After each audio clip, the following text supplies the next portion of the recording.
The social, political and cultural change that was taking place in different parts of the world in the 1960s may help us to understand why so many nations experienced such similar revolts at this time.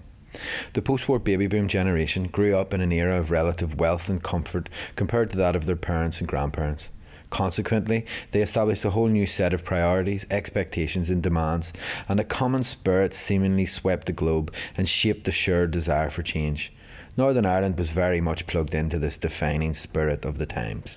I mean, we were the generation of the 68ers, and we felt that our parents had been much too deferential in the way that they took on the state. So that when we formed the civil rights movement, we were very self-conscious in the fact that, no, we weren't going to kowtow to anyone.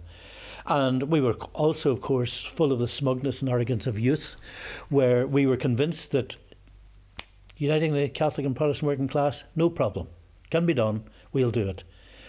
And so, we started out with all of this, and it was a very interesting learning curve. But yes, I have no doubt that we were conscious of so many things from the 1960s onwards. There were so many things happening. So the papacy of John the 23rd was one very, very big thing. The election, of course, of John F. Kennedy in 1960. And then the big things were, of course, the Vietnam War. And Vietnam was a very, very big issue for us. And finally, of course, there was the role of Martin Luther King in the United States in that whole civil rights movement. So that was the widening of our world. So there definitely was a change, and everybody who frees Belfast is already very proud of Van Morrison and them and so on. So there was, the production of the greatest footballer of the time as well. All of humour seemed right at the cutting edge of modern culture.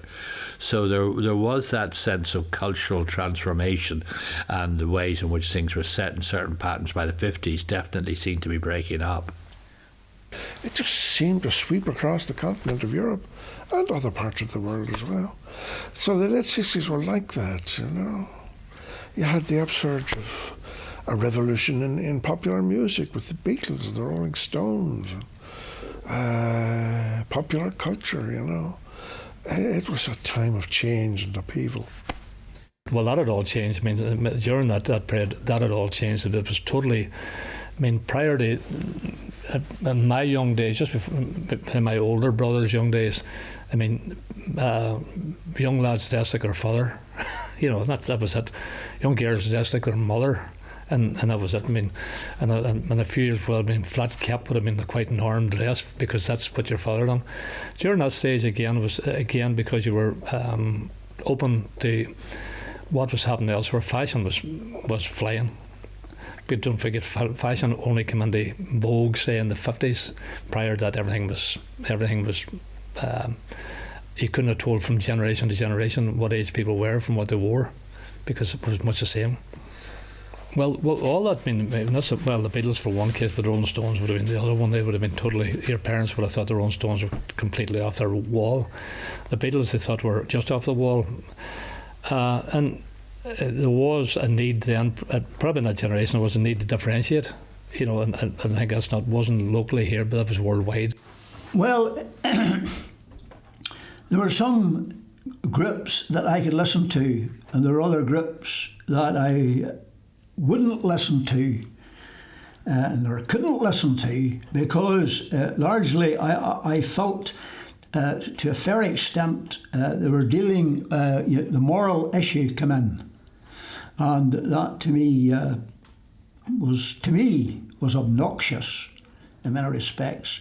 So I had feelings. I'm not saying everybody had those feelings, but I had those feelings. That's my own personal position. Advent of television, obviously, changed culture and so forth, and it changes it almost in a yearly fashion.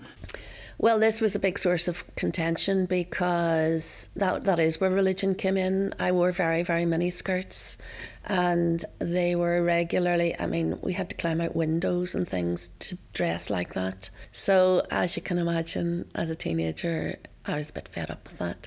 So I never did get to actually jiving or anything like that. I did like the King's Best of All. I did like the Beatles more than the Rolling Stones, but none of that was played in the house. That all had to be outside.